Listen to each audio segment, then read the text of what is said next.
Choro bonene bo mwaka gw'echele fuibera mirongo ibere na gatano na kabera basupati kurwasi chigwadi ya mirongo itano ne chigwadi ya mirongo itano na etano na isano kurwasi county ya Nairobi nigo basi olire kyombe gyoko musiro murayibwense William Samuel Utaseganga yaye yoko ryekergo ky'uburayibwense sentunda ya kabere gusangano muriki omonere bw'ekyama kya UD Hassan Omar nigo bayire buna amagendero amange akorekanire imeyense gweterase serikali ya Kenya kwanza kurende nsemo ikomerere serikali nigo yabere mamincha nayo na korandia ayatari boronge banginabwo inse yo moteneri yobo Liz Waithera nigo bachakire sabari yogo chegwikirana yogo chwikirana stinsemo oimie county ya Nairobi na isko county ya Nairobi kumusira omurai bwense boswo bochori bwo mwaka ogocha.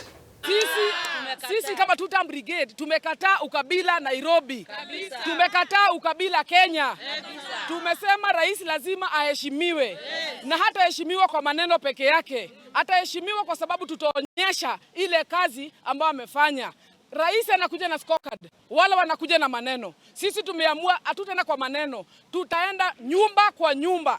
Tutaenda kwa masoko. Tutaenda pale Ushago Murang'a. Tuwaongeleshe na Kikuyu, tuwaambie barabara ambazo rais amejenga, tuwaambie affordable housing ambazo ziko pale Murang'a. So si Tutam Brigade tunasema ni Tutam. Ni Tutam. Ni Tutam.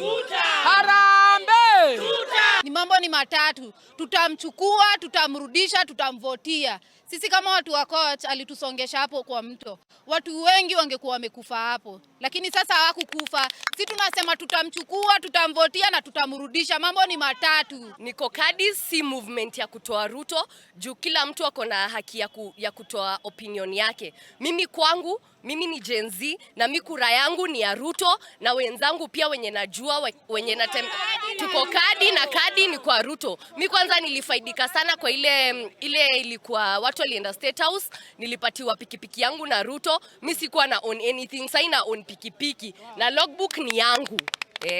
Mimi ni beneficiary wa nyumba ya boma yangu. Nyumba ambazo zililonchiwa pale Mkuru. Mimi ni moja nilifaidika. Na ndio maana niko ground kuimba Tutam. Ruto ako sawa kabisa, project zake ni real.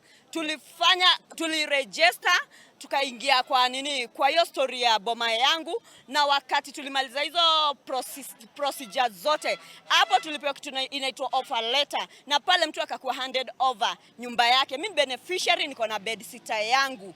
Block ni AM 801.